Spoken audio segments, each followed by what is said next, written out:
All right. Peace, everybody. And we back. We is back for another one. Welcome. This is Show Improve. This is our new series, and today we is here for part two of we are going to continue with British colonization in Indiana. Not Indiana.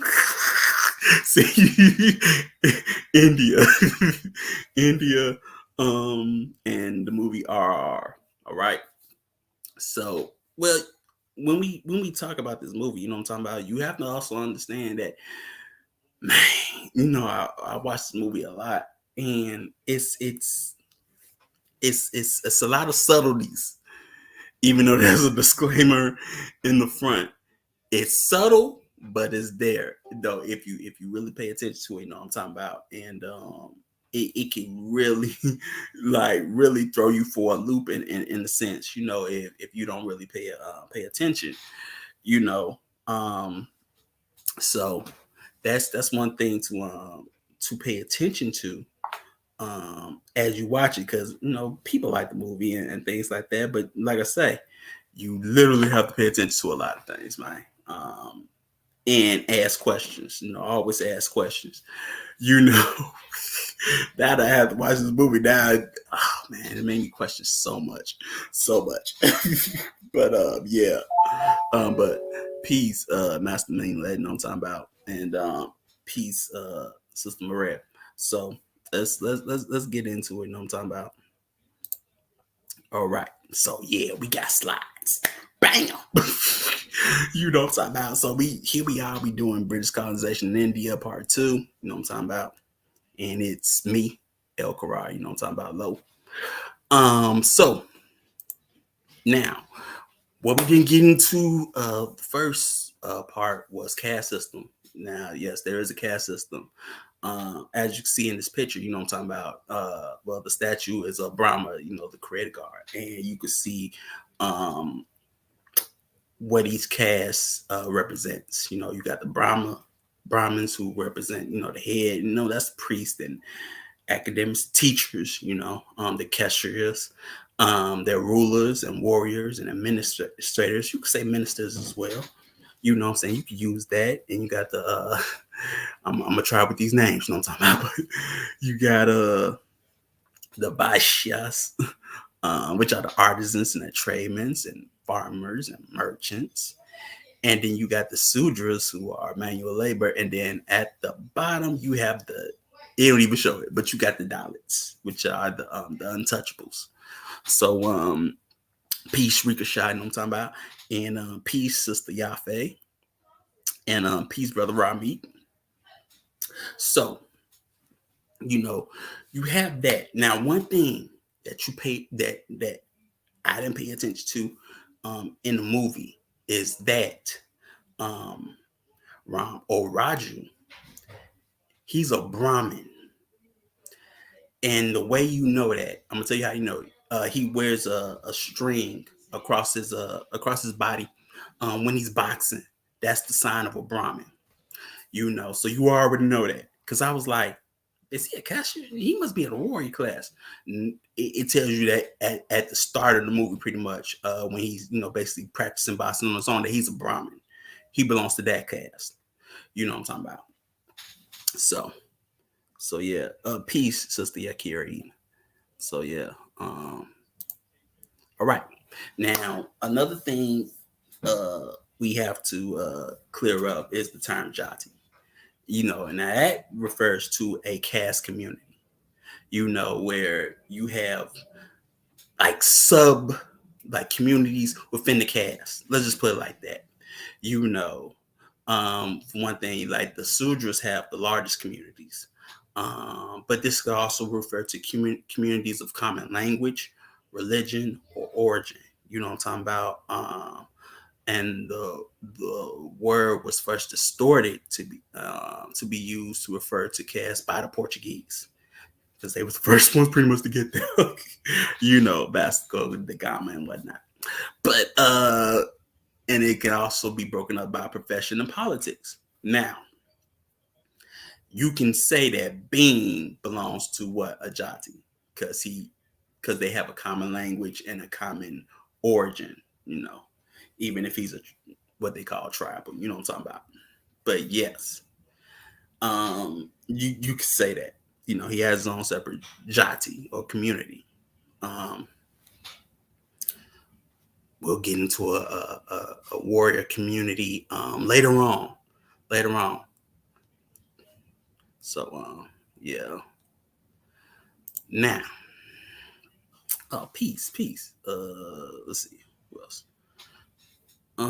Peace and Manai. It's good with you. All right. Now we was talking about Charles Cornwallis or Lord Cornwallis. You know what I'm talking about in part 1, but she brought up how he answered the Indian question, right?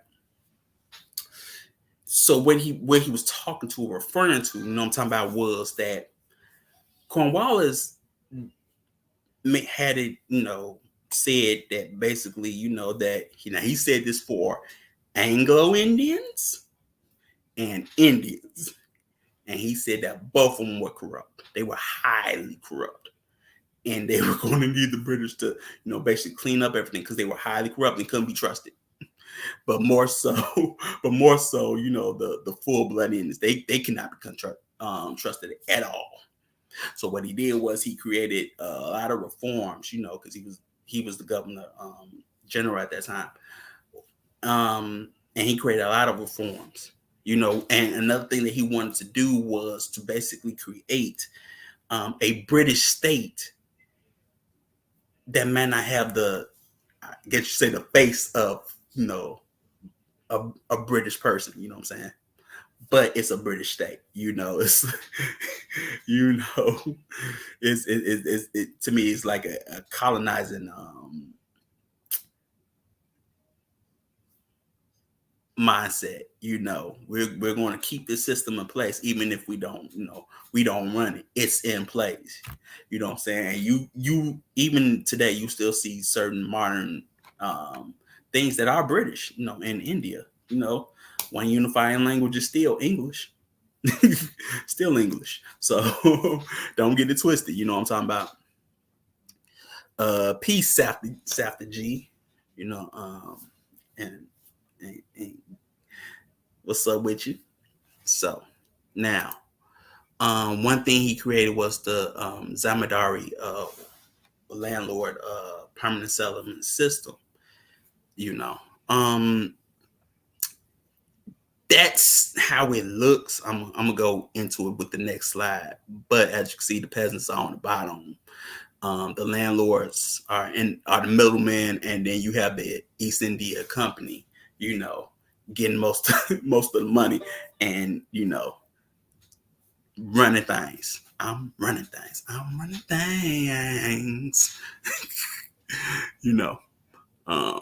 So yeah. Now, when it comes to the permanent settlement, right?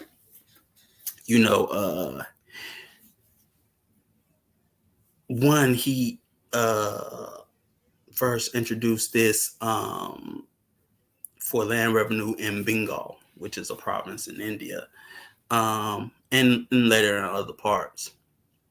But under this system, the landlords were made the owners of the land, and the farmers had were tenants, and the landlords had the right to evict the farmers, whenever they saw fit or things like that.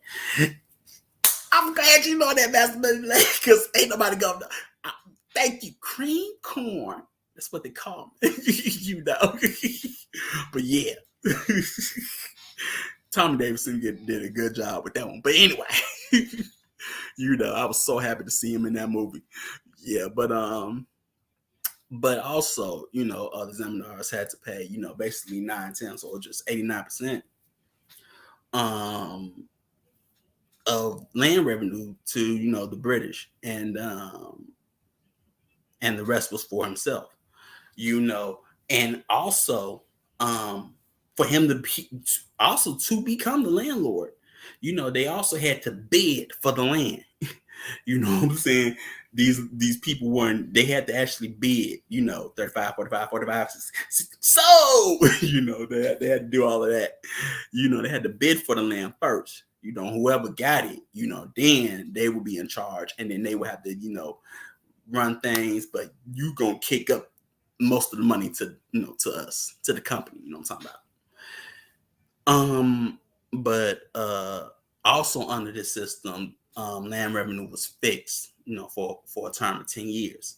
Because the system before that, it wasn't fixed. So this was probably the good thing about the system, is that the land was fixed, for at least 10 years, So that's something to take away from him. But also, like he said, he felt like they were all corruptible. So he also came with, certain service reforms as well, also inside the East Indian Company, as well. Though he separated, taxes and revenue, commercial and judicial branches, and he basically established rules which allow, only qualified people to get into service for the company, irrespective of their connections with higher authorities. Because, like I told you in the first one, people would bribe people, for at least for military rank and things like that. So in other situations, they were also bribing as well. So they seized the land and then auctioned it off. But even if you won the land, I'm reading what. So even if you won the land, in the auction, you still had to pay the company. Yeah, through taxes though, through farming taxes. Through what you got. From the taxes you took from the peasants. That worked the land. That for better clarification, Master Manuel. So even if you got the land, you still had to pay. Come, time to collect taxes. So does that help you out, bro? So. He got me off.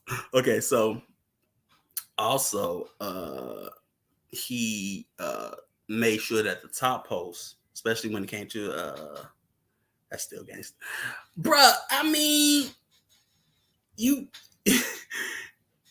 Godfather Part 3. He even talks about the government. He says, the government is the true mafia. There lies the true mafia. So it ain't nothing new, man. It ain't nothing new. That, yeah, still gangster. It's basically like, you sort of protecting the storefront, but you like, hey, you go first. I'm gonna make it. I'm gonna auction it off, and then on top of that, I'm gonna make you pay. Everything that you take in from them, I'm gonna take from you. You gonna pay me a lot. You know what I'm saying? I'm gonna make, but then now you see how there was no wealth or economic wealth or financial wealth, because who took it all? You know what I'm talking about? And you still got to remember that not only that, you still have a princely states, during colonial rule. You know what I'm saying? So think about that. You got to pay. You got to make sure you also pay them. In certain states. What I'm talking about. But yeah, also private trade of the company was abolished, and things like that. Indians were offered low grade posts, such as peons or clerks. Minimum position, because like I say, he couldn't trust them no way. He believed he couldn't trust them. So especially when it came to judiciary, the British had all the judge seats and district judge seats and everything like that. One no Indians in those seats at that time during colonial rule. So you would never have one thing that was always expressed. As I was reading that, you would never have an Indian passing judgment on a British officer or anything like that. That would never happen. And he sort of saw fit to that. You know what I'm saying? If they were seen in the wrong or caught doing wrong things for the country, you know, jokes. But yeah, you know, but yeah. So now this talks about the Anglo-Mysore War. This is the timeline, as you can see.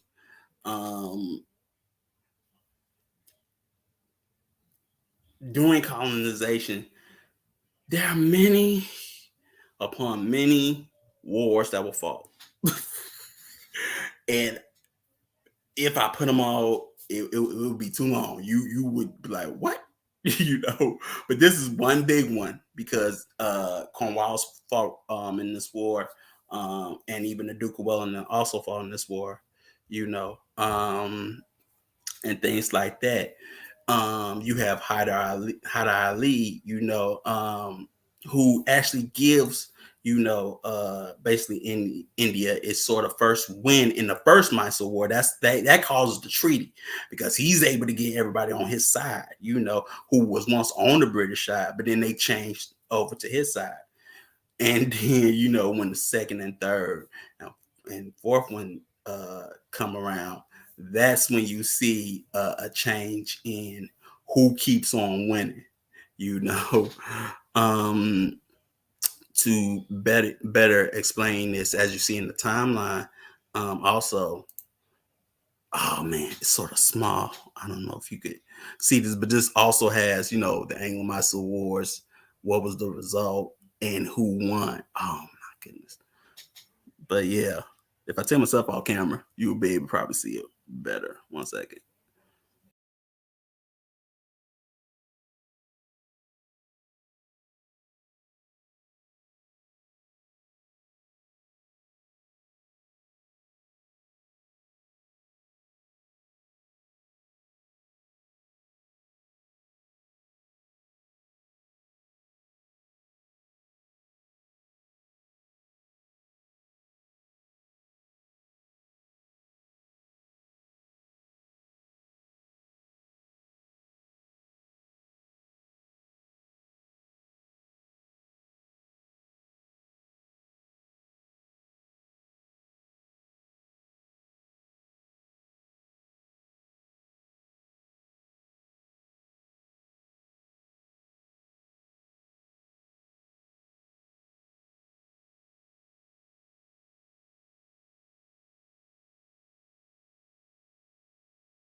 In the sense, you know, who's uh, corrupt, cooperating with the British in the sense, um, you know, um, or who stands between Indian independence, you know, one thing. Because one thing you also have to pay attention is, are we paused? No, you're not paused.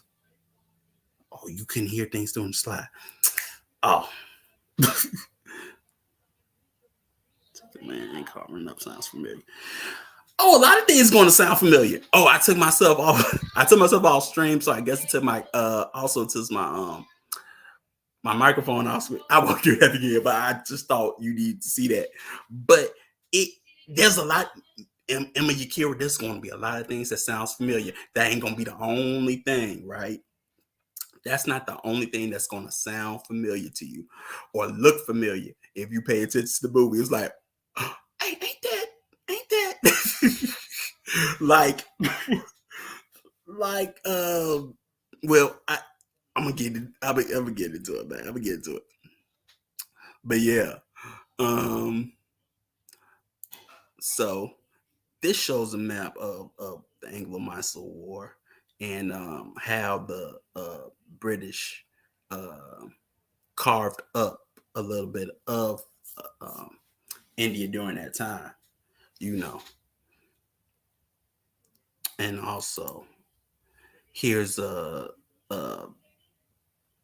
map on British conquests of India during basically decades, in a sense, or important decades, you know. So as you can see, like before 1870, all they had was, basically Bengal. That's, Calcutta and whatnot. And then they started to expand, you know. But also you have to remember that even though you're under British rule, you probably have a princely state that's probably like vassalized. You know what I'm talking about? In that sense. So don't think that, it's it's controlled by the British up top, but you probably still got a vassalized state or princely state, that's loyal to, the British Empire. You know what I'm saying? Or at probably in one point in time, East India Company, and then the British Empire. And who was the first, um, first Empress of India? Queen Victoria, Queen Vicky. If you don't know, for those who don't know. But yeah, you have that. And also, now that we see that. Now, we're going to talk about the Adivasi. Because if you listen, like if you literally hear it, you literally hear Adivasi in the movie. But if you don't pay attention to the Hindi, you probably won't hear it. But the Adivasi are the indigenous population of India. Good old big. She gotta have her diamonds. She gotta have her diamond parade, pimp. You know, she gotta look good. She got a drip for the diamond parade. You know what I'm talking about? She got a drip for for the parade. You know what I'm talking about? But yeah, um, but they were they're indigenous people. These are people that live in the forest, as we see in the movie. Um, these people were protected by the Forest Rights Act. But also, like 2019, like in February 2019, 8 million were evicted from forest land, you know, because the Supreme Court overturned that. Like I say, we're gonna be going back and forth probably from modern era to now, but yeah, so you had these people, also, Indian schools forces tribal children to assimilate to, basically the dominant Hindu culture. You know what I'm talking about? That also happens. Um, but the Adivasi are what you see in the movie. Specifically, the Gone tribe. You know, like I said, this movie is basically based off of real people. It's in the manual. Oh yes, it's in. But this the thing, Master Minier. It's in the manual, but this ain't the Euro manual. This is a different. This is a different manual, bruh. This is the saffron manual. you know. So yes, but it's in the manual. But they took plays from the main manual, the main, the main white manual. They copied that. You know what I'm talking about, and you see that and things like that. But that's very big because that Forest Rights Act gives the indigenous people basically civil rights, and then it's overturned by the Supreme Court in 2019, and then it displaces 8 million of them. You know, who's to say what else is going to happen? You know what I'm talking about? But yes, so already that beam is is of the Gone tribe, but he's also an Adivasi. You know what I'm talking about? So now, Olori Sitara Raju, right? That's who Raju is. He's based off of a real person, you know. Um, just so you know, and we're gonna get into it now. What Raju did historically was he started the Romper Rebellion from 1922 1924. You know what I'm saying? And he used, now he's not an Adivasi. He's not an Adivasi. But he used guerrilla tactics, by tribals on police stations and armories, But you see him playing a policeman, But that's key, talk about if you pay attention, and all of this was response to the Madras Force Act of 1882, which banned, slash and burn cultivation, where you set basically one side of the forest off, you basically burn and renew it, to grow again, in that sense, well, give thanks, Shanaz's black son, welcome, you know what I'm talking about. Make sure to like, share, and subscribe, you know what I'm talking about. But that's what this is. That's what happened. And so, you have, another cause was the brutal working conditions of tribals on, road constructions and low wages. So you can basically say,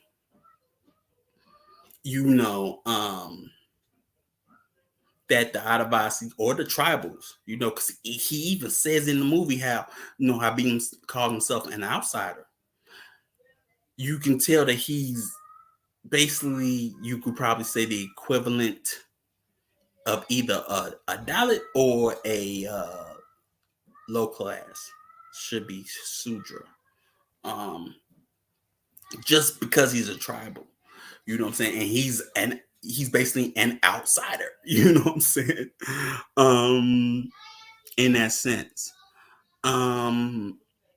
But yeah, the Adivasi would building these roads, and the British was taking advantage of them, so they started a rebellion, and it ended in May 7, 1924. With Raju's capture and his execution. They killed the homie. You know what I'm saying? The British invaded Pakistan in 1958, which was originally India, and I was originally born there. I truly appreciate this topic. Yes, they did. That's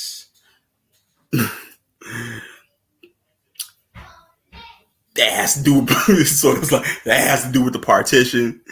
I'm talking about, where which is also, you don't see it. See, this is the problem with this movie. In a sense, there's not a Muslim present, even though there are Muslims supposedly there. Even being placed like a Muslim, and he lives with a Muslim family, but there's not a Muslim voice or a Muslim presence in this movie. It's like it's not really there. It's not there. You know what I'm saying? Which like I say, subtle, but it's there.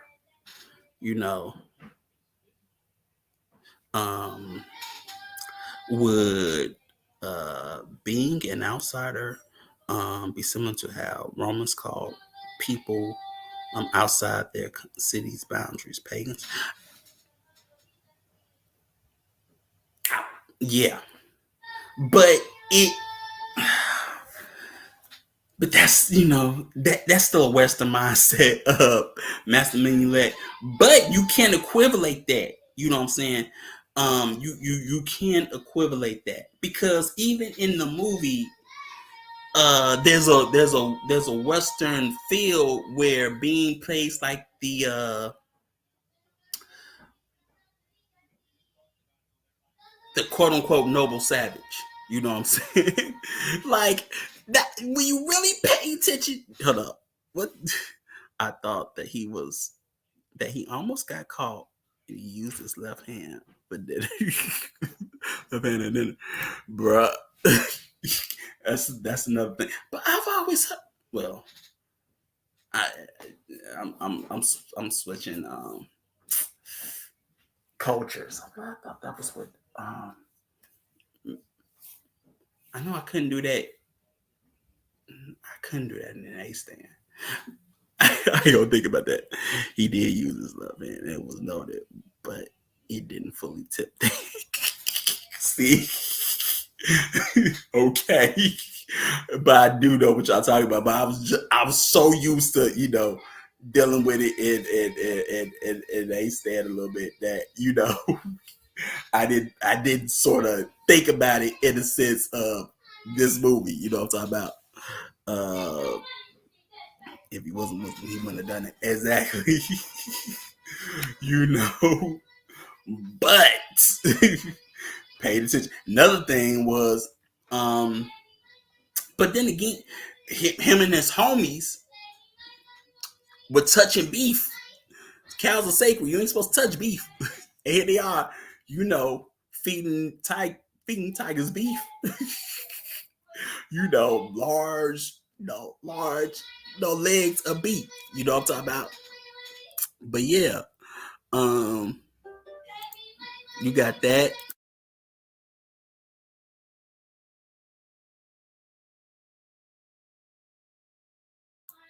Okay, so you got cormorant. Now we're gonna talk about cormorant being right, because he's also actually a real person. You know what I'm saying? Like I say, just like in the movie, he's of the Gone tribe. You know what I'm saying? And also, he led an uprising against the last Nizam of Hyderabad, which is in the south. Now, if you try to put this film in geography, basically Beam is coming from south central India in a sense, and which Delhi is in the north.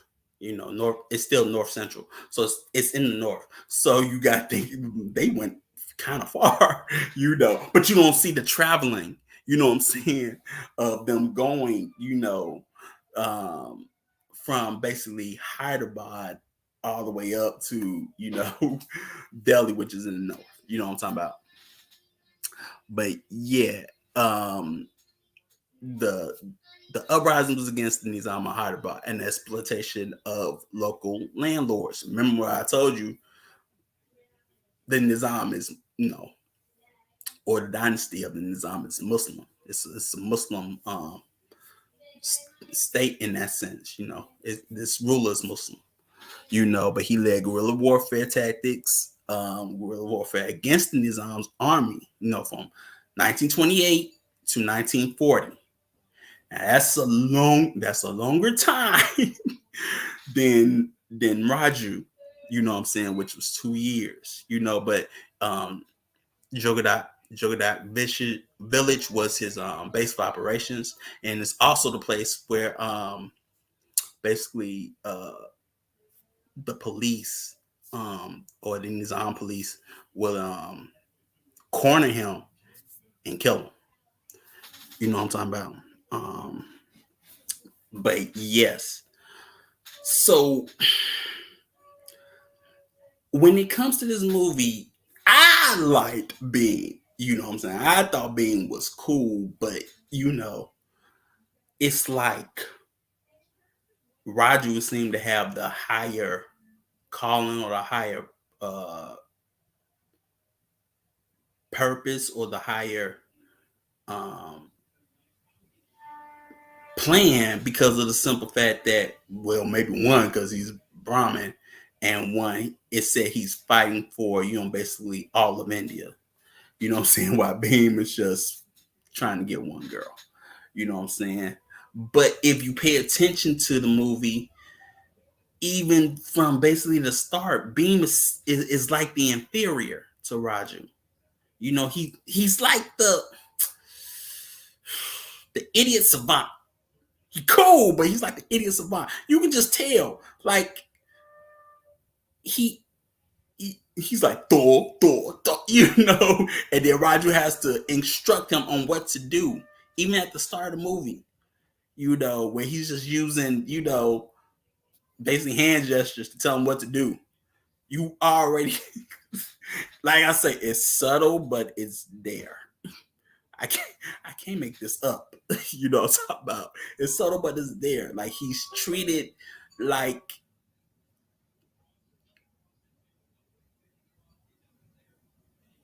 he's, like he's touched, like he's not competent in a sense. You know what I'm saying? It's one thing to, be shy, but he acts worse than shy. Like this dude doesn't know, like he's highly, you could say, ignorant or whatever, but it just, maybe that's just a portrayal. You know what I'm saying? When you have the actual person who actually was able to, have an insurrection for a very long time. You know what I'm saying? But yet his archetype is seen in a different, I would say, in a different manner in that sense. You know what I'm talking about?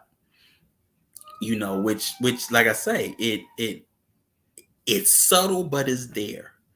And here I am, like, I ain't grasping at straws, am I? Like, he's really getting treated like he's the lesser. You know what I'm talking about? In the movie, it just felt like he was the lesser. Like I thought, from the start of the movie, he was gonna be the star of the show. He was the principal. He, but then what? He ends up, being the sidekick to who? Roger. You know what I'm talking about? But Rom. Now, what you have to understand, because sort of moving on.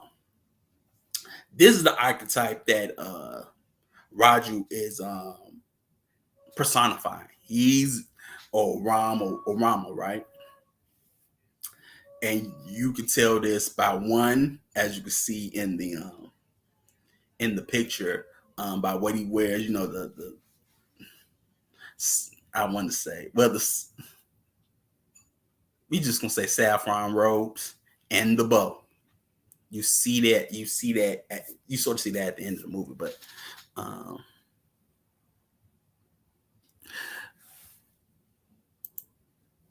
someone has to have the role of the savior. To the savior, it is Beam who pulls Rama from a hole in the ground. Of course, he is named Ram. Is important to portraying the superiority in Roger. For sure.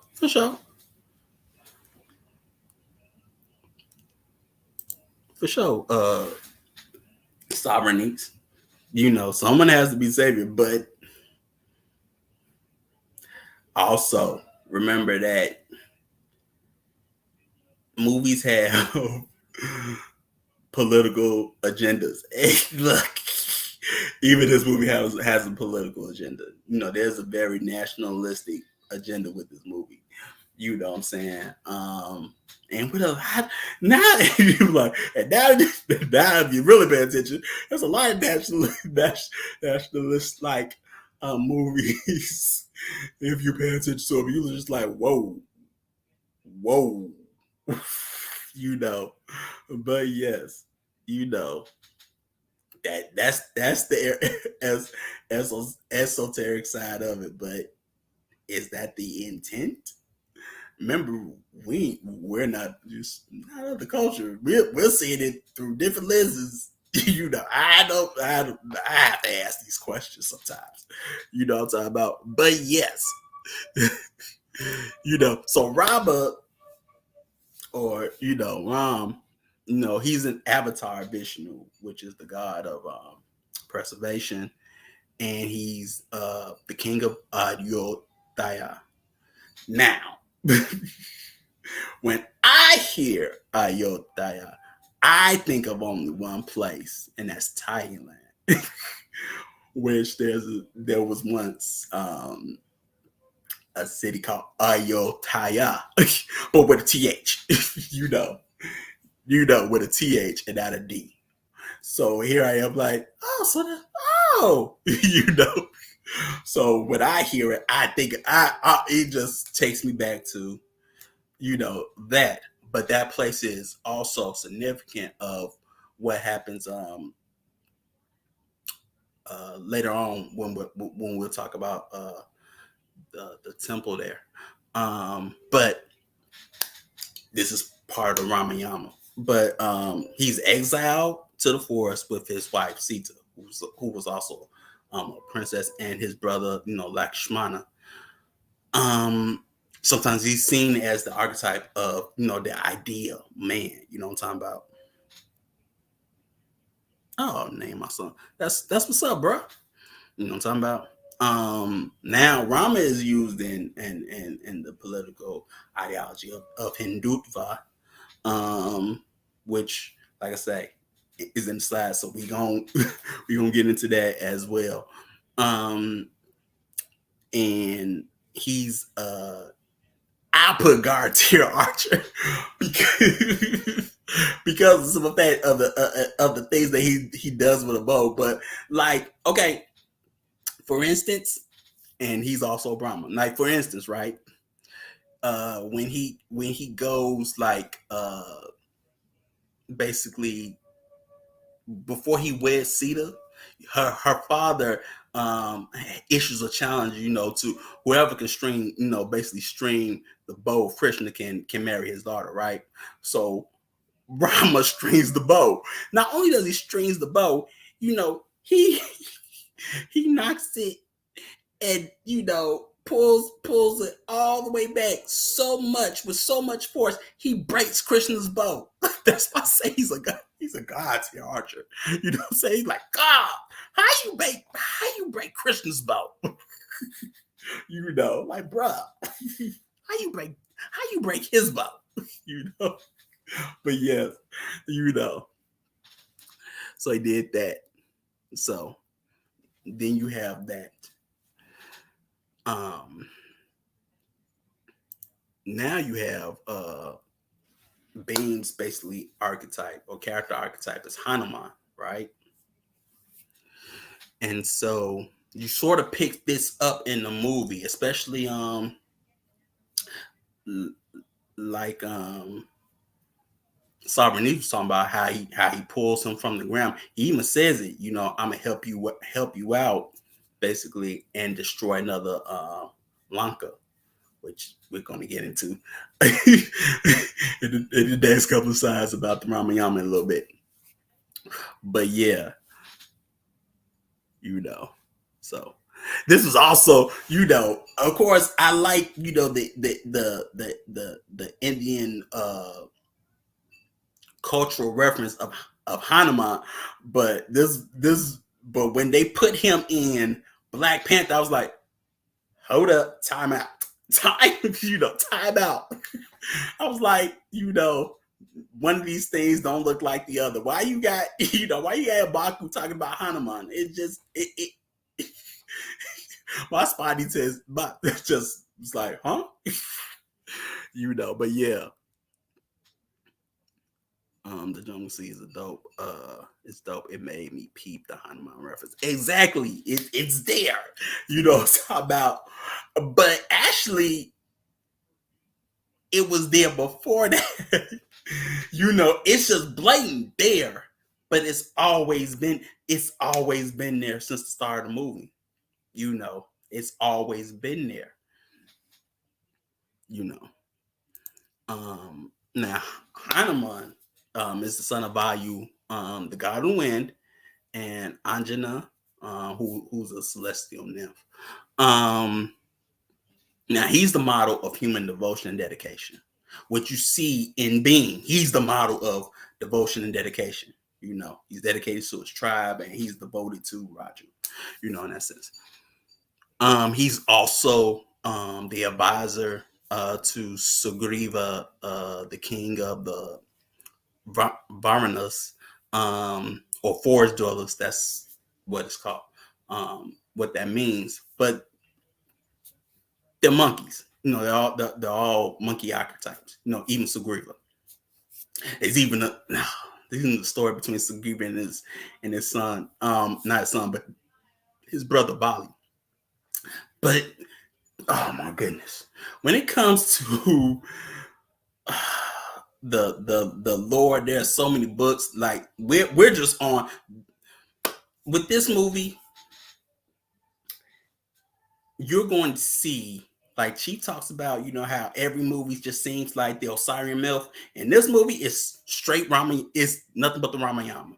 And some movies you're gonna see nothing but the Mahabharata if you pay attention. You're gonna see some lore reference in some of these movies. Like for me, another example would be this movie called Rajniti, right? And it was just purely about politics. Probably why like IJ plays in that one too, right? But it's nothing but Mahabharata, just with different names. It's a modern scene, nothing but politics, but it's basically the Mahabharata, you know, you know. So yeah, in this reference, it's in this movie. It's just Ramayana. If you don't know, if you don't pay attention to nothing else, that's what it is. You know what I'm talking about? But also, he divorced himself from Rama as a disciple of Rama's. He's the one that finds Sita in Lanka. Um, jumps, to where she is and things like that. And he's also, basically the general, the commander of the monkey army, in the Ramayana when they fight the demons and things like that. So that's something you need to know. What I'm talking about. But I mean, it like I say, it's subtle, but it's there. you know. Now, Ravana, right? Because, like I said, all this is Ramayana. You already know who that is. This is the general. You know what I'm talking about, and his wife. You put Elsa in there too. Oh, poor Elsa. I think she got well. That's neither here nor there.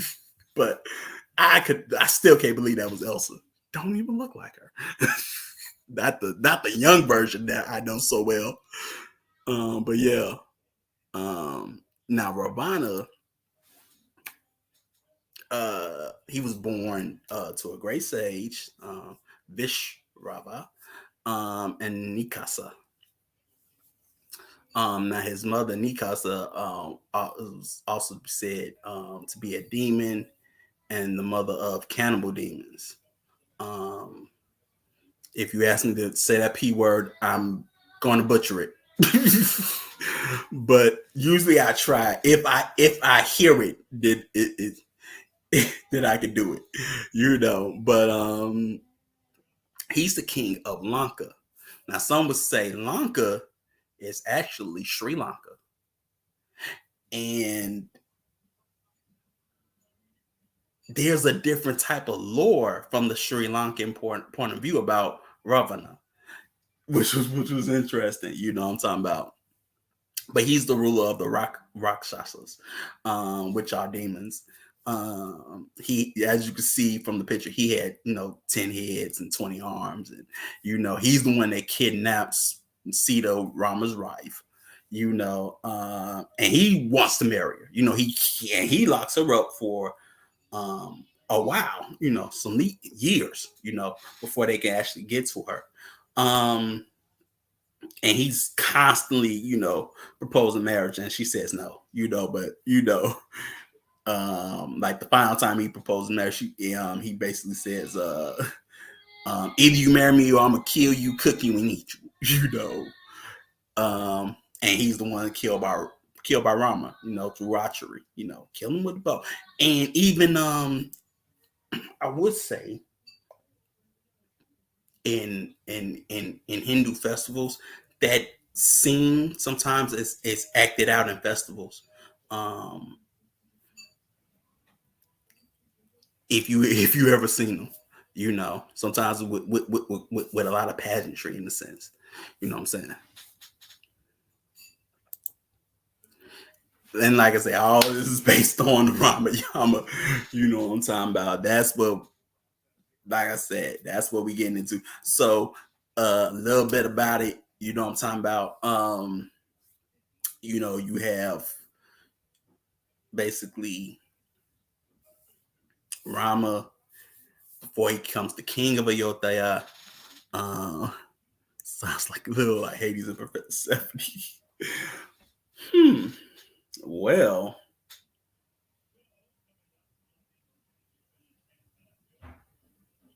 but Persephone gets to go with her mama. She gotta bring spring, so she gets to go with her mama.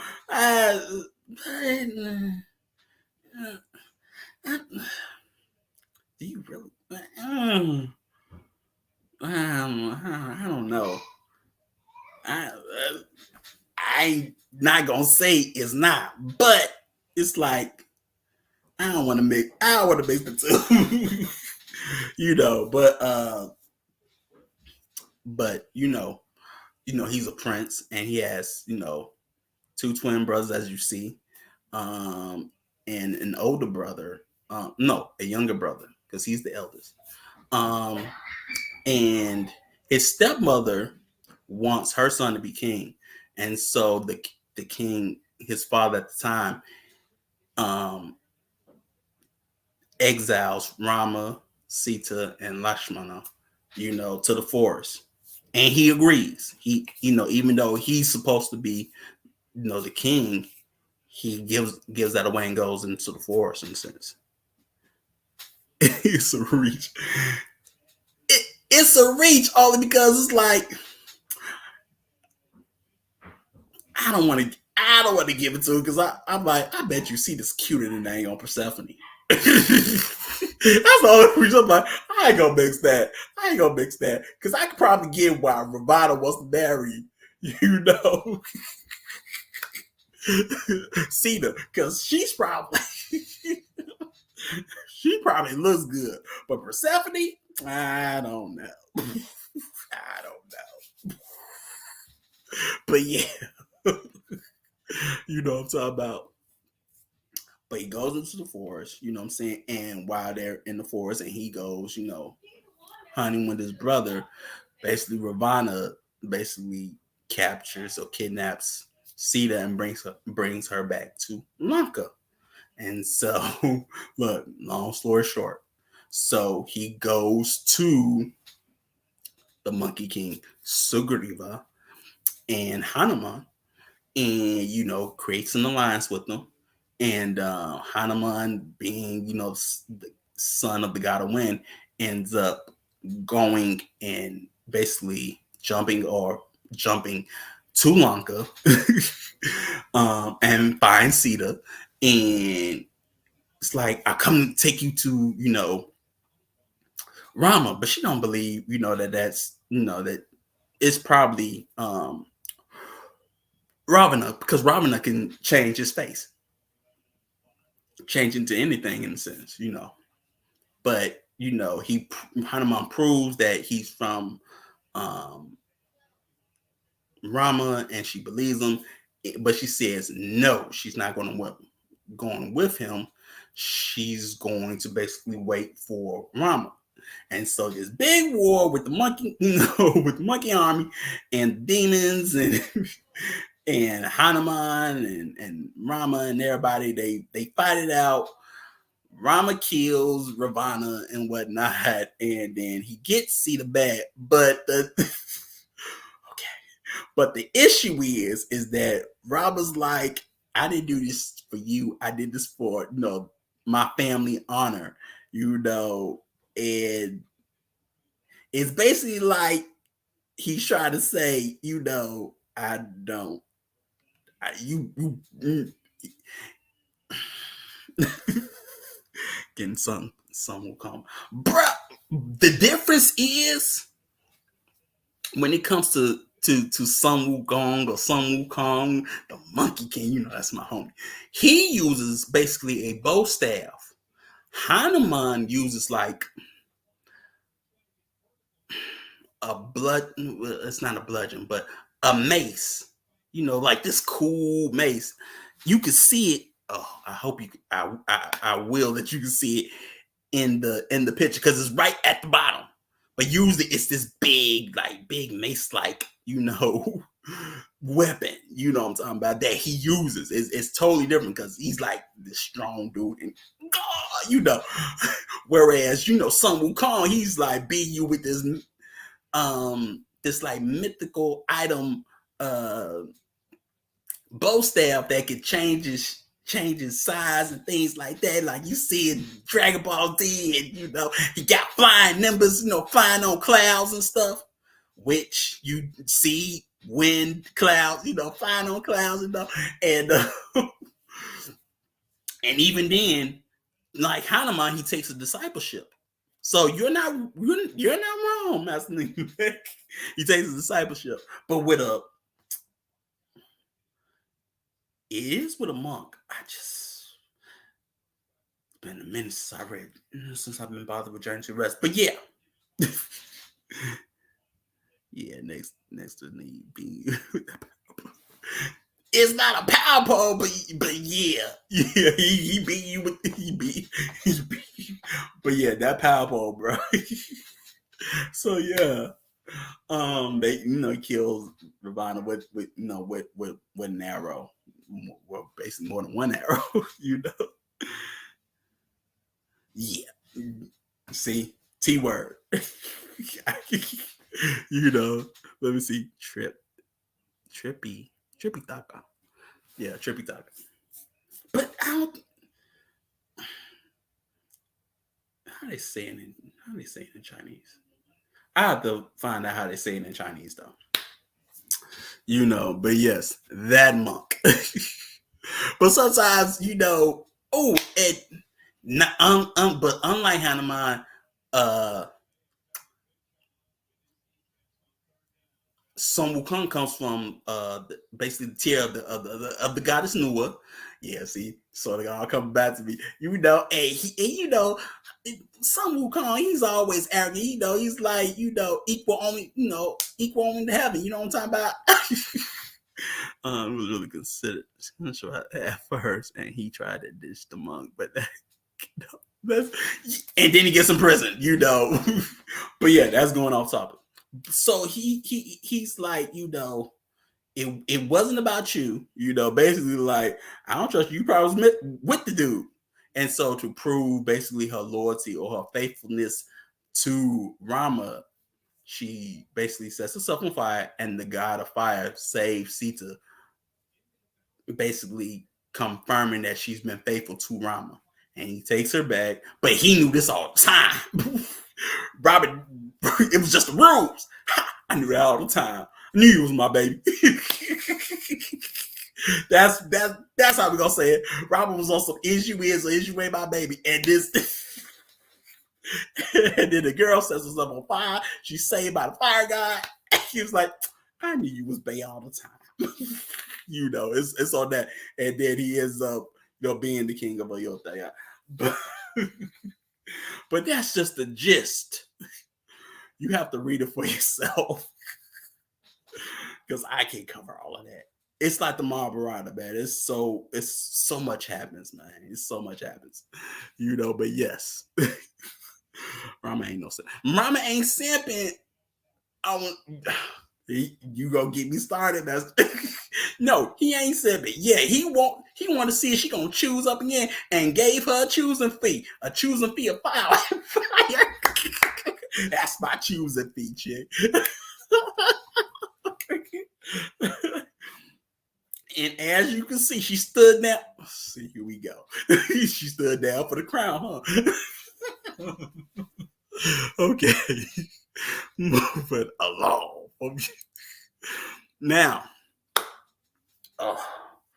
you do see in the movie, before we get into that, you do see in the movie, one, you see the Ravana archetype and things like that.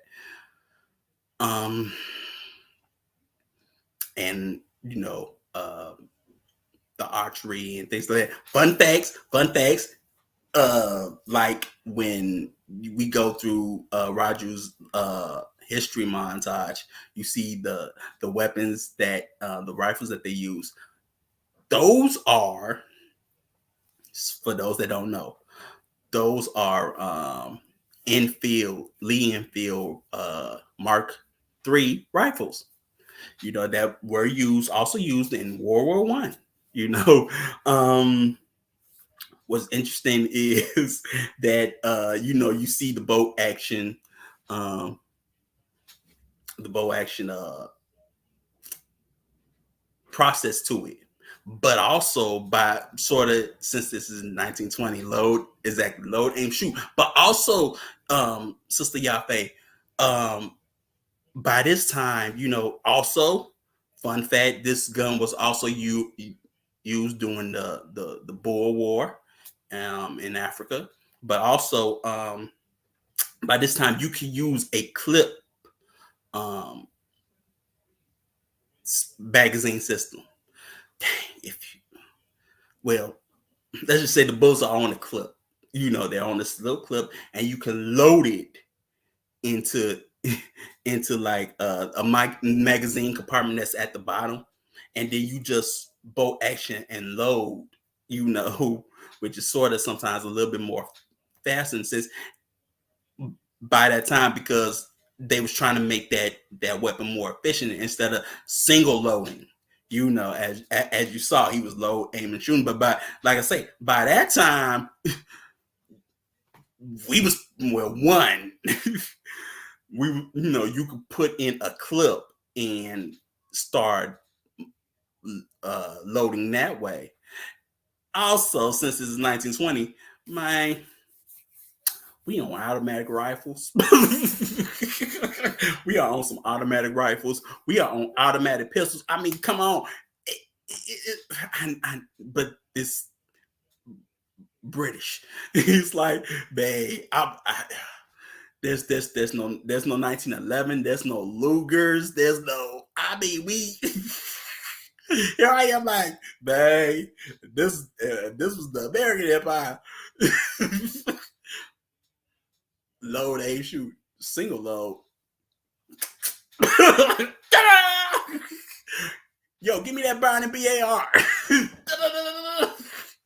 What you say? We don't play that kind around here, boy. We on some other stuff. Get that 1911. Pop, pop. It's we ain't single loading. But like I say, maybe that's one of my gripes. In the sense that you don't get the time. The time threw me off with the bow action in the sense, what I'm talking about. But that's a fun fact. As you saw, he was single loading, but by that time, after the war, you could actually use an ammo clip and just push it in there, and then just bolt action load and start shooting. So that's fun fact. You have that. You did see any machine guns, which they were starting to be used, or automatic rifles and things like that. You didn't see that on one, but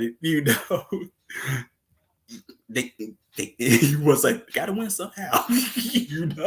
How else you gonna win against the bow and arrow if we can't cheat? Sometimes we talk about when the characters say they got plot armor, and there's so much plot armor. How you gonna because even when it came to artillery, it was interesting. How Beam and Roger sort of take like a direct hit from the artillery through the middle, and they just keep on riding, and it's like, that really wouldn't happen. In an actual, because you're going to feel the tremor, and it's going to scare a horse. It's going to scare the mess out of that horse. And not only that, ricochet, shrapnel, things like that. It's, so yeah, you have that. But as you can see, also, like when we talk about this, you can see who's the demon. Also, A little fun fact: you see a little bit part when they kill, the governor. His blood spats on, the sun never sets on the English Empire. Now there ain't no such thing. It's what the sun never sets on the British Empire. I just found how they changed that word around, but I guess you had to do that one. So yeah, what's also a little fun fact that was there. I can't think of another one, but yeah. Okay, now, um, during the end, when they do that musical scene, you know what I'm talking about. You're gonna see a bunch of different pictures come up and things like that. So here I am breaking that down as well. Now, one you see is this woman, Couture Rani Chennama, and she's an Indian queen, who fought, against the British East India Company in 1824, and she resisted, but at the same time, she was defeated by the company, you know. But in the first revolt, she won. Now, after that, she lost. And they ended up imprisoning her, and she ended up dying in prison, But that's one person.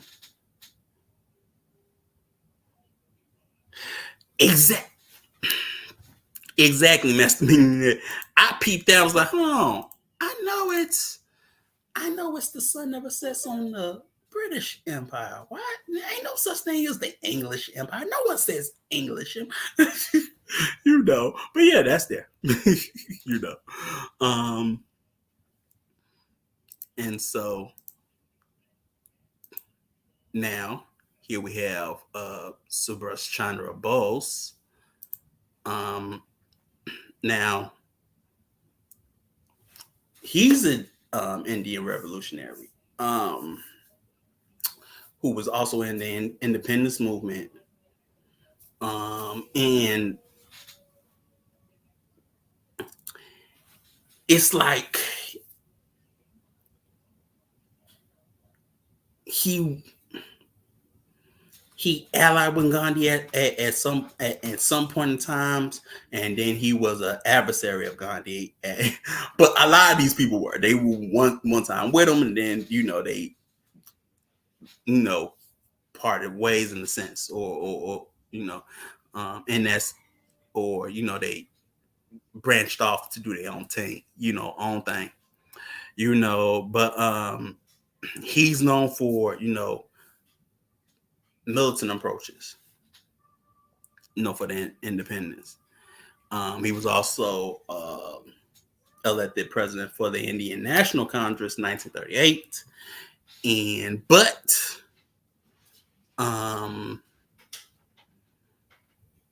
this guy went to Nazi Germany at one point in time.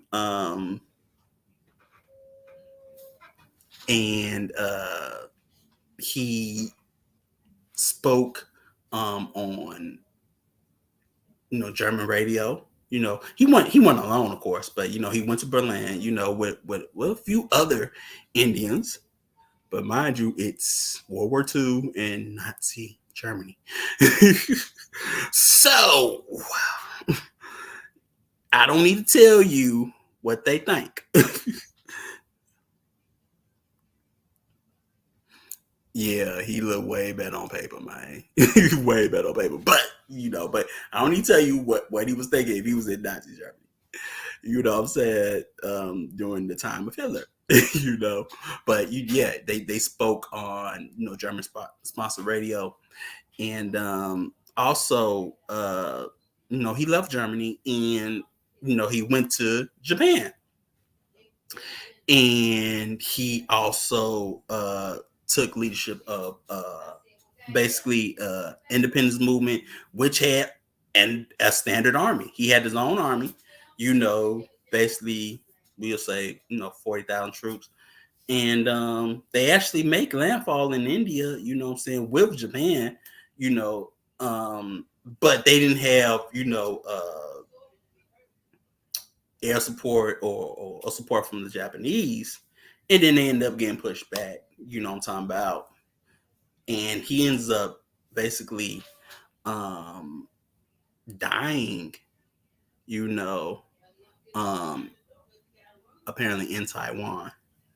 But like I said, this guy fought.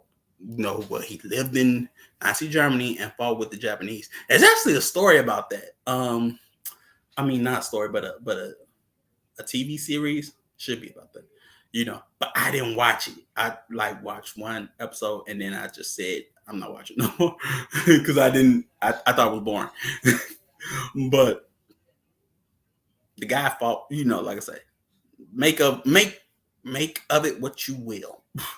But but it's war. Sometimes you don't want to. You'll get confused. And one thing you have, just like Dr. Clark used to say, don't get caught, with Islam, don't get caught up in Arabism. It's the same thing in this retrospect. Don't get caught up in Indianism. It's just don't get caught up in it.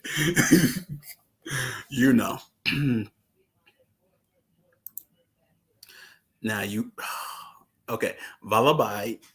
How you? Okay, I know that's by, but Vallabhai, Java by Patel. Um, now, he was also in the Indian independence movement. He was also a leader in the Indian National Congress. He also served as deputy prime minister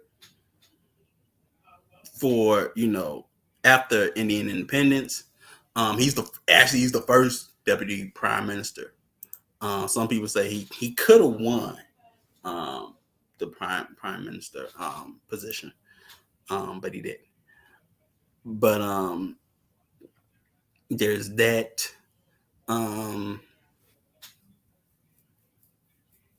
He also has arguments with Gandhi, but he also has, we just say, a funny attitude towards who? Muslims. And also he's also in favor. He was also in favor of partitioning, and letting them have their own Muslim state. He was in favor of that, in a sense. And that in India share part with Pakistan. So just so I can't make this stuff up. So don't look to me all the dang on time. It's you can find it out for yourself, Bill. So yeah. Now you have BO. Don't make me pili. And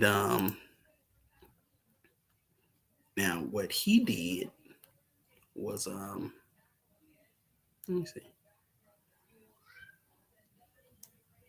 Yeah, make sure I have notes because there's just too many people. Okay, so they call him basically the Tamil helmsman, right? And what he did was he basically made he was a leader of Indian National Congress, but he also made basically the Swadeshi Steam Navigation Company in 1906, which was basically a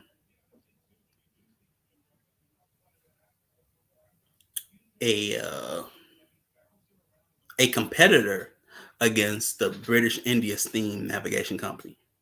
You know what I'm talking about. So this was, um, a shipping service, you know, um,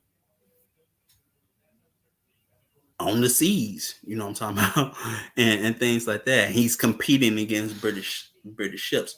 Also, you have to understand that this goes with a whole movement. Like I say, Swadeshi, basically Indian owned. That's a whole movement, the Swadeshi movement, which we're sort of going to get into, because I still got questions about that whole thing, man. But yeah, um, so, but yeah, he creates that, but he comes into issues, when after that, and he's charged with sedition and imprisoned, for a minute, and he goes into obscurity, or becomes poor, and ends up dying. You know what I'm saying? But a port in India is named after him. You know what I'm saying? You do have that. So now you have Bhagat Singh. Now that's another movie. That's another movie Ajay's in. And it still should be on Netflix. Young guy, but Bhagat Singh was a young guy. You know what I'm talking about? And he's a revolutionary hero. You know what I'm talking about? And what he did was, he's more militant in a sense. You know what I'm saying? He's always protested British rule, against British rule in India. As a youth, but like in he plotted to kill basically um the police chief. You know what I'm saying? And what happens is he ends up killing basically a junior officer, J.P. Sanders. You know what I'm saying? You know, and he leaves, to escape, being put to death. You know what I'm saying? But he also, I don't know, how can I say this? Uh, well, it's he. They basically throw a bomb, in the Central Legislative Assembly in Delhi. You know what I'm saying? And even after that, he's caught and they hang him. But he dies like at 23. Like I said, he's a young guy. You know what I'm saying? It's Slender is as a weapon. Yeah, man. Yeah, Slender is as a. But I mean, sometimes that's the battle, or the psychological battle you're probably facing. You know what I'm talking about? So you have him. He was one guy, and you have. Please do not ask me to really pronounce all that. I can Pantulu. I can perhaps like yeah, I can pronounce that.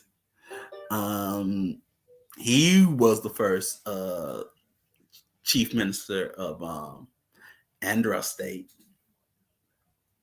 um, and he has the basically the nickname, the Lion of Andhra, But yeah, he was the chief basically Andhra State, a part of Madras.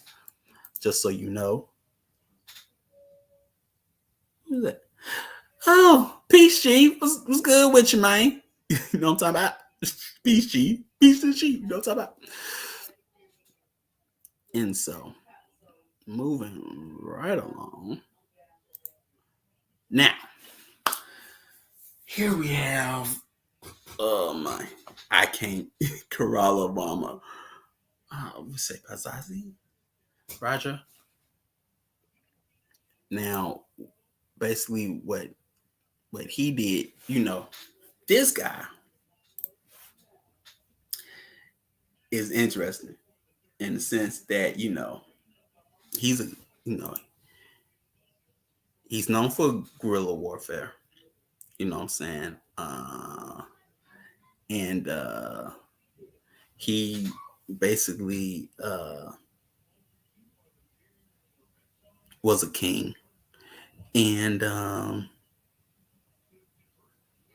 of Kotayan, and he ends up starting a war, right, with the East India Trading, well, with the East India Company, and it's long. How you say it? The Cotioti War, and this guy, fought, the British, but basically, he's the only guy that can say he fought with, um, the Duke of Wellington and won. Like I say, uh, Duke of Wellington is like he's known for Waterloo and being the prime minister of Britain, but this guy right here actually fought him and won. You know what I'm saying? Which is interesting. But yeah, there's him. Um,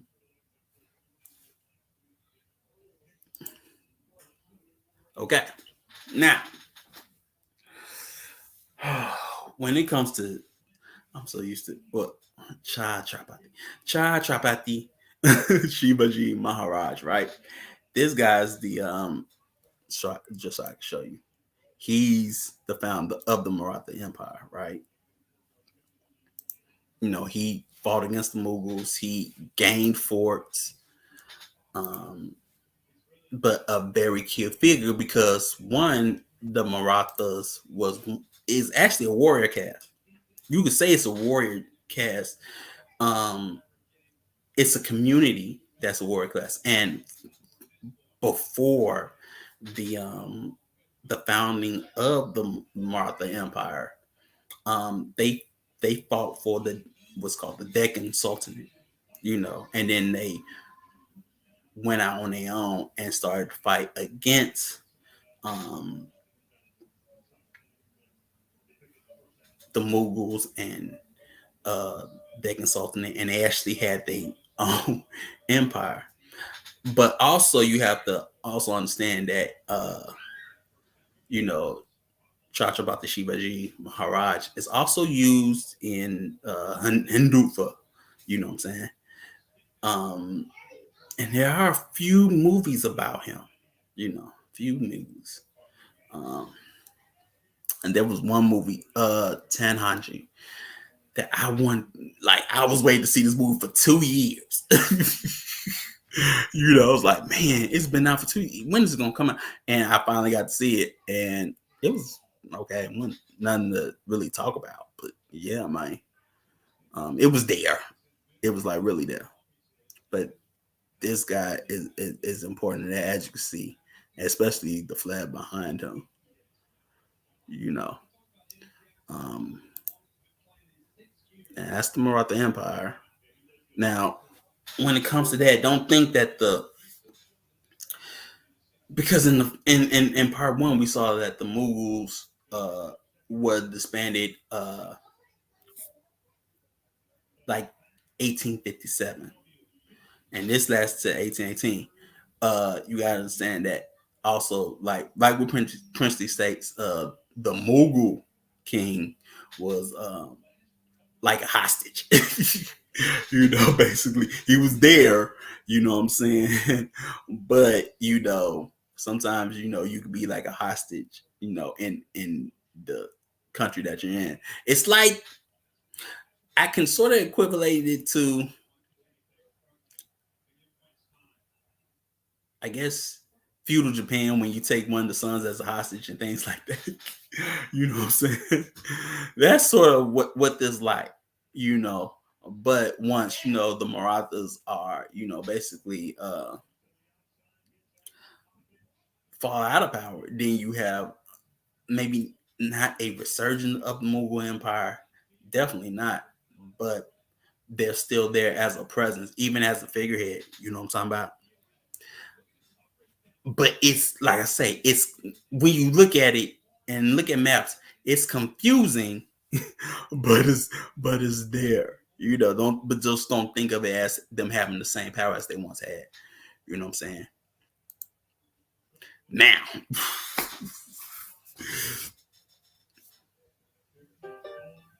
this guy is important in a sense because in the movie, you're going to see a flag, and you in the beginning, and you're gonna see it at the end. Well, that flag is the Calcutta flag, right? And that flag is basically the first flag, basically the unofficial flag of India from 1906. And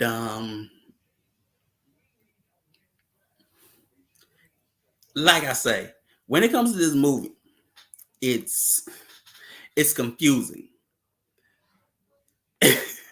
because as you see, this is the flag of 1906. Now, India's going to have more than one flag by the time of independence, but by the time of 1920s, especially 1921, the flag's going to change to something else.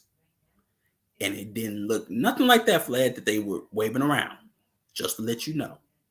You know, but the flag after the Calcutta flag, which is basically called the Berlin Committee flag of 1907, was partly created by this guy, uh, ben- Binayak Damodar Savakar. You know, um, and you know he also played in the Indian national movement. He uh, was also in the Nationalist Organization of Mahasabha, I, you know, which means the Great Society of Hindus. You know what I'm saying? And he writes a book, you know, called Hindutva, who is a Hindu in 1923, and then he coins the term Hindutva, which means Hinduness, which, like I say, we're going to get into.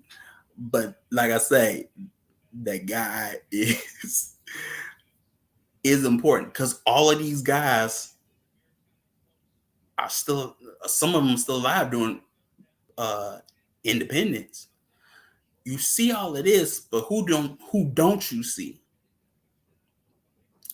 You don't see any Muslims, and you don't see any representation of Dalits.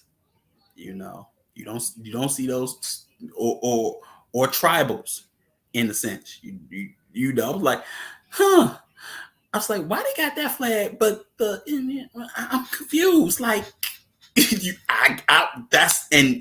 that's why I was getting confused. I'm like, why would you use a flag from 1906 and the Indian flag, goes over, changes so many times, I'm you you know, but some of these people, had influences, German influences that nobody likes to talk about or don't talk about. You know what I'm talking about? Um, so now, because he uh, coined this term. Now, Hinduva is an Indian nationalist movement. Um, One thing that happens is, we'll just say insurgents chant Jai Shri Ram um, when they commit atrocities against Muslims, Christians, and low caste communities. Now, if you were able to listen at the start of the film, you're going to hear Jai Shri Ram if you pay attention. I know it's a song and you don't understand Hindi, but you're going to hear it, just like you want to hear Adivasi and you want to hear Gong. and things like that. You know, um, as I said, Hinduva means Hinduness. Um, bringing us up to date. Now, the the party in India that practiced this is called the BJP. And basically the paramilitary wing that practices Hinduva is called the RSS. Now, when it comes to the RSS, um, very interesting because they were influenced by um, Mussolini and fascism. You got, like I said, you have people going to Nazi, one of them going to Nazi Germany and talking on, German sponsored radio. And um, the guy that ends up assassinating Gandhi was once a part of the RSS. Because this has been around since the 20s, the mid 20s. RSS has been around since the mid 20s. So that's something to pay attention to. And it's still around up to this day. Now, the Prime Minister Modi of India is a member of the BJP. And right now, there's a thing about saffronization, right? And that's basically the political policy that seeks to implement a more national Hindu agenda. Now, if you think, I just told you that one thing that happens to the Adivasi, their children go to schools and they have to assimilate into basically the dominant culture. What you think that dominant culture is? It's Hindu. But let me see. How can I say this? Also,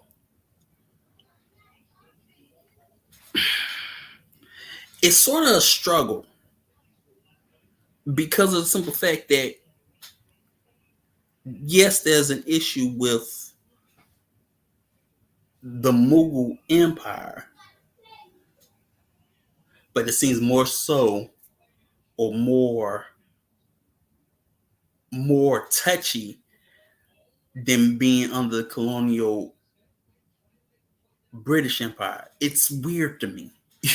it's weird, which I sort of understand in the sense where there were atrocities that one of the kings did and things like that. That I get, but it's like that's why sometimes you gotta like hold on, slowly back away.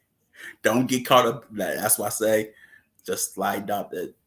John told you, don't get caught up in Arabism. Don't you get caught up in this Indianism because no. But yes, that's there. You know what I'm saying? You already and you sort of see it in the movie. There is a nationalistic agenda, where it's uh an agenda to or a plan to help or be an a rebellion with the land. Like even Beam says it, he's fighting for the land. Here I am trying to save the little girl. You know what I'm saying? But one thing with these movements, especially with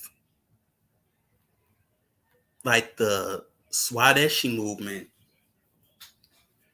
that was going around in basically 1906,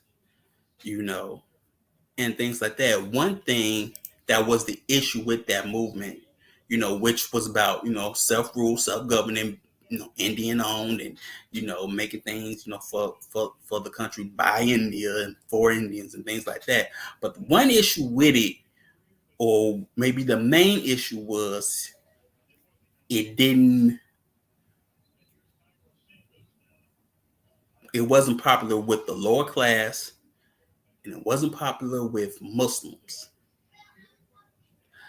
But here you have a flag, you know. Okay, you see the flag, right?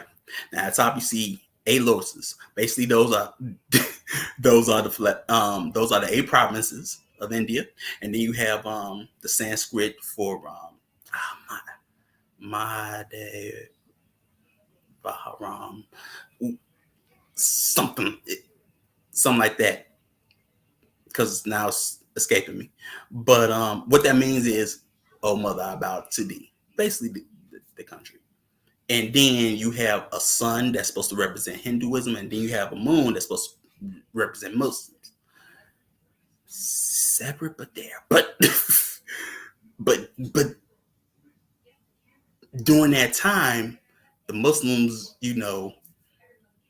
had their own started their own Muslim league in India and things like that. And more importantly, it's like if you watch some of these movies, especially when it comes to the Maratha Empire and things like that, the Muslims are always the villains, the sinister villains. They're always the sinister villains. It's just there. You know what I'm saying? Even when the Afghans come to try to conquer India, they're seen as the sinister villains. Not saying that they are, not getting caught up in it. But it just seems that they're always the sinister villains. And like they did nothing for Indian independence when, like, for one thing, in the Mutiny of 1857, it was the Mughal king that supported it. No one talks about it though. You know what I'm saying? Or oh man, there was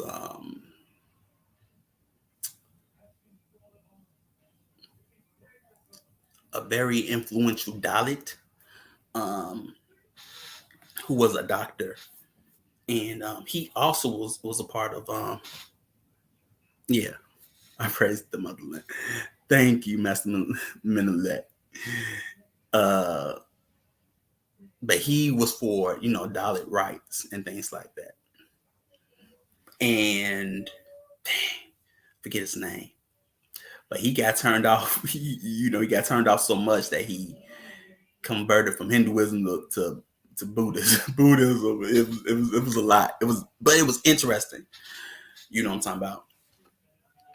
But you have all of this saffronization, and you have being up to date. These things happening. People talking about that. And Hudva and uh, Hindu conversion thing processes in India, and um, the I would say the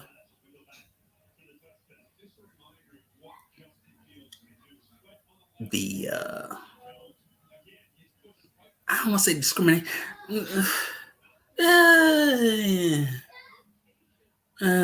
You could say discrimination against Muslims, especially because they eat meat. They do eat cows. Cows are sacred, in Hindu culture, but they do eat meat. That causes a problem. that really causes a problem. But also, let me see what's the next slide. Okay, now you do have rising cases of hate speech and hate crimes in India against Muslims and Christians. This is from 2014 to 2022. And you see how much it's risen in the sense. You know what I'm saying? I would say also one thing to know. It seems like all these things, at least the emergence of the BJP and Hinduva, all this started like in '92, when basically the demolish the destruction of the Masjid. Now that Masjid was in Ayodhya, Um, and it was made in the 16th century. You know what I'm saying? And it was destroyed because the Hindus said, you know, it was on the temple site of where basically Rama was born. Now, for a long time, they did nothing with it, and it was, it had Hindu paintings inside it later on, but at the same time, it was still on basically the temple site of the birthplace of Rama. So they destroyed that temple and did a bunch of other genocidal things. It was just and the basically the police agents just let them do it. But it is what it is. You know what I'm talking about? You know. But it was in uh dispute. But in another thing, in 1919, the Supreme Court of India said that this site is going to be exclusively for Hindus. But like I say, it just seems like things started to change 99. But like I say, you got things like the RSS, that models was modeled after, fascists and uh Mussolini, El Duce, I'm talking about. And don't think he was the only one. They will probably model themselves after them as the other ones that's also called SS. You know what I'm talking about? Or SA, brown shirts, Germany. For those that don't. But yeah, also now these are also another chart of hate crimes and anything motivated by religious bias. You know, you have deaths and then you have incidents. You know what I'm talking about? Just for you to see. You know, it, not saying that it's just one group. You know, so um,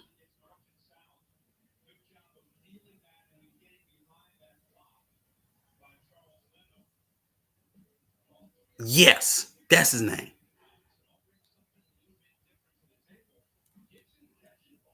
Yes, that's the person. Now, this is the size and rise of religion. Something to pay attention to. You know, I don't expect you to read all of that, but as you always know that Islam's the fastest growing religion. The Johnny come lately, fastest growing. You know what I'm talking about, but hey, that may scare some people. you know. And like I say, here's another chart about that population growth of the royal religion. As you see Muslim and Hindus right there, and then you got Christian. Christians just stagnant. you know.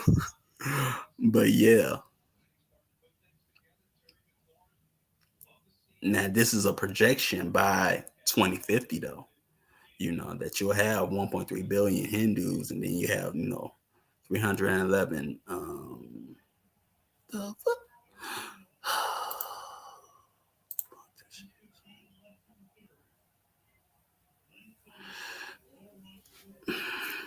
no problem. Shots. God. Load. Aim. Shoot. Me personally, now that we in well, we've been past the era of automatic rifles. Loading and whatnot. Forget all that boat locking. Ah, But yes. Now this is the population of Hindu and Muslim India, Pakistan, Bangladesh. You know. Now you can see the consensus, how one sort of steadily, grows in a sense. Don't worry about it. No, got my hand on trigger. Don't worry about Sister Down. I got my hand on trigger. I don't expect you to hold the gun unless you like guns. I don't know if you do. Yeah, I could probably see you with a little Walther PPK. I probably look, little cute. Look at her little gun. We got so much in common. Oh, she's so cute. Look at her little gun. I love that movie. So the slaps. Hey man, like hey, and got look and got the magazines on deck. Bam, But yeah, yeah, check that out, man. Also, another thing, Chief talked about the military bases, but this is where British troops are stationed. As you can see, they're still stationed in places where they once ruled. Now there are a few bases, like they do have a base in military installation base in Nepal, and I know they have one should be Somalia, but that's where they are deployed. Any other places look familiar. You know what I'm talking about? They should look familiar to you. Like I say, some of them are places where, like I say, were once colonies. You know what I'm talking about?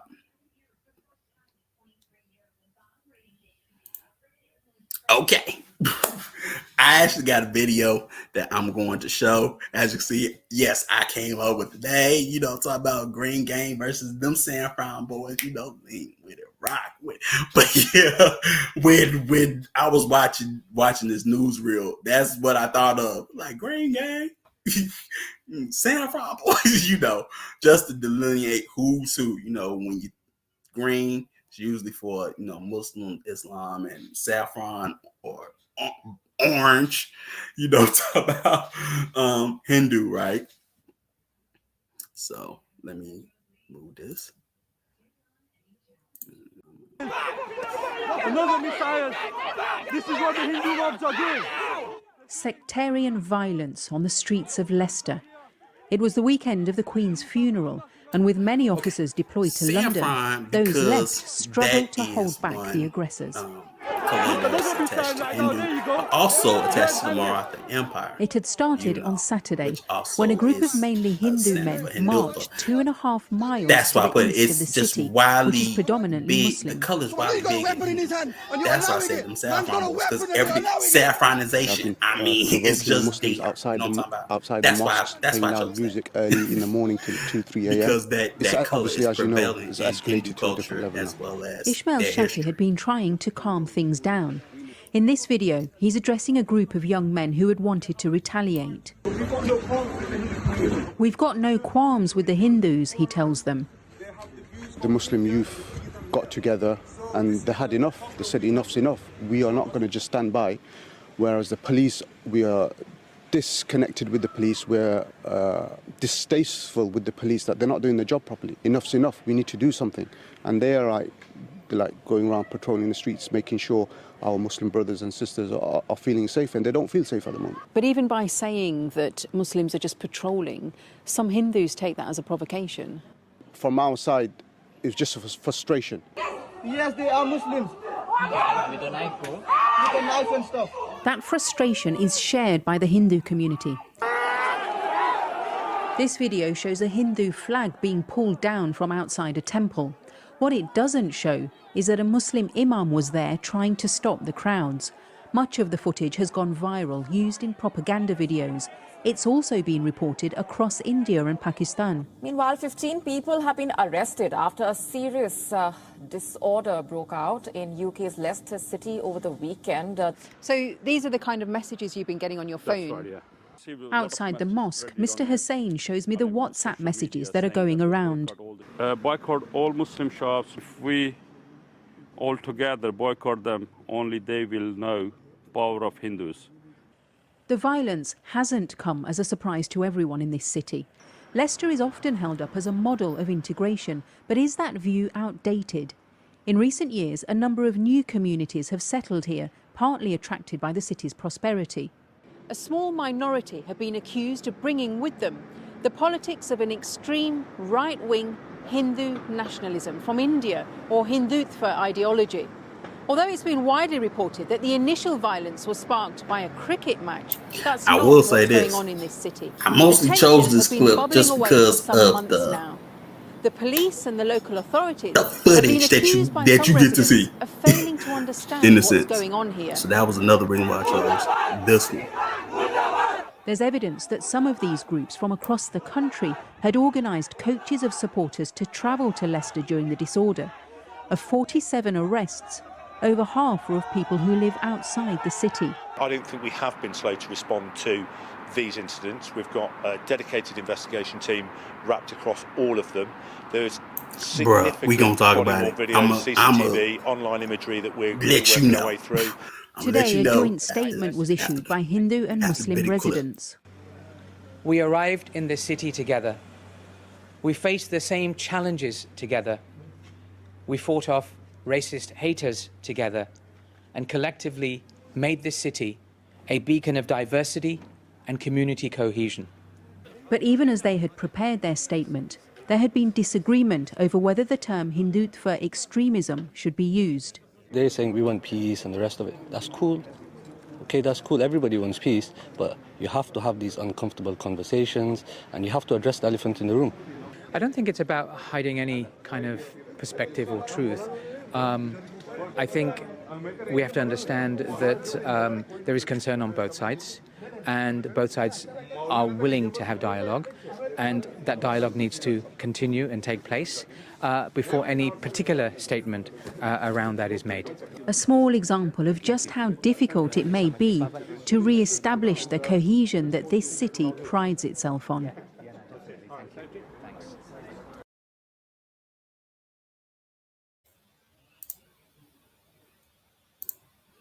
Okay. Now, let's talk about this.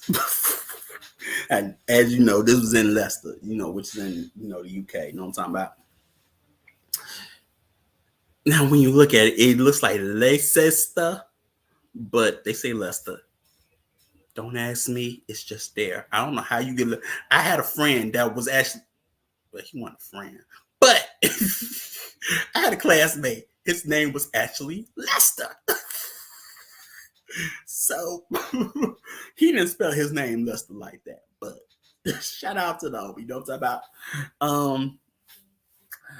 But yeah, it's set in Leicester. Now let's talk about this cricket match. Now, it's a World Series cricket match, right?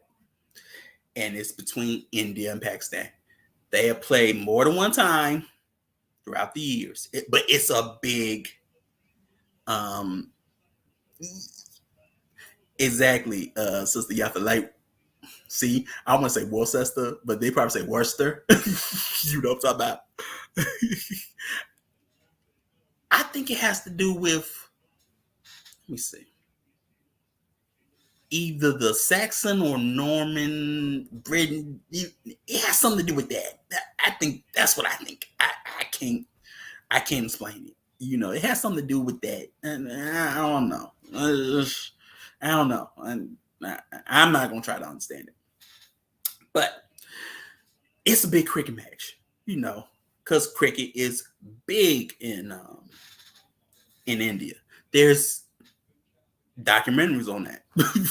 Shoot, there's even TV shows about that. Like, this is one TV show that I like to watch.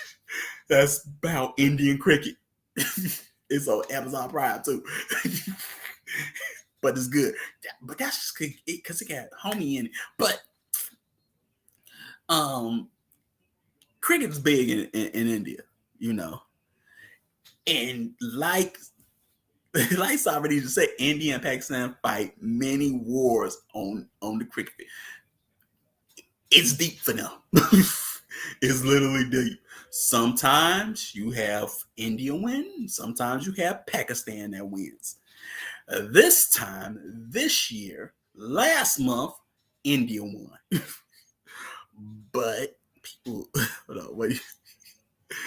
what do you say? People that teasing him about his name growing up. So he became successful, put it on the bottle, and the Air was for it's actually Worcester, Worcester. So it's like I don't, yeah,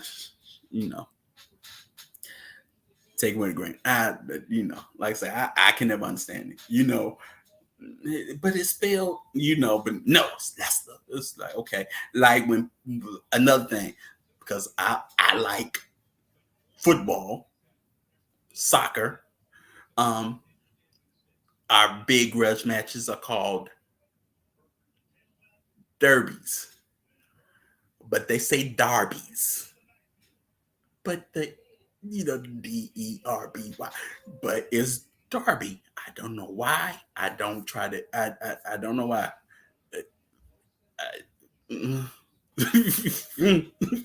But yeah, But yeah, you have this big cricket match that happens, and they win. But some people say that started before that cricket match because people, getting stabbed up, getting shanked before that. But people were getting shanked after the cricket match, But people do gloat, once they team or nation win, especially against like they arch enemy.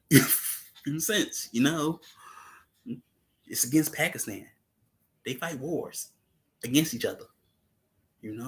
There's a problem with Kashmir because of that, and they're both in that that part of the region. So yeah, it's just there. They don't like each other. One's Muslim, one's Hindu. So you got the young boys, like, hey, we ain't gonna tolerate that. Hey, yo, why you set tripping?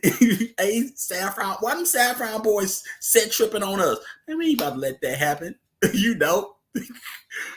Green gang, about that green gang life. But, so that's what happened. But it's bringing you more up to date because this was happening, right after, well, no, but around the time of Queen Elizabeth's funeral, so you have this issue, but thousands of miles away, yet the political flags or political agendas or the cultural agendas are planted in two different cultures, even in Britain. It's just there. But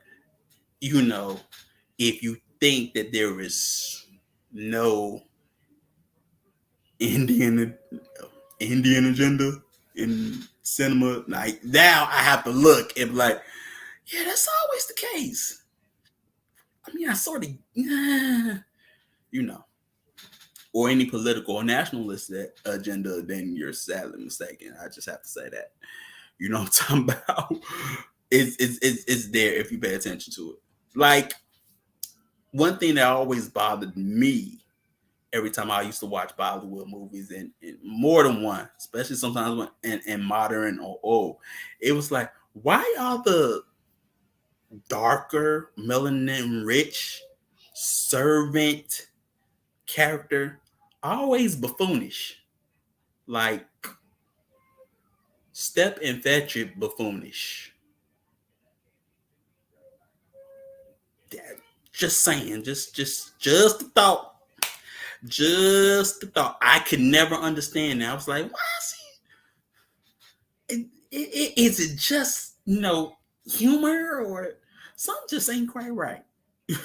It just used to bog my mind because you still see it. You know what I'm talking about?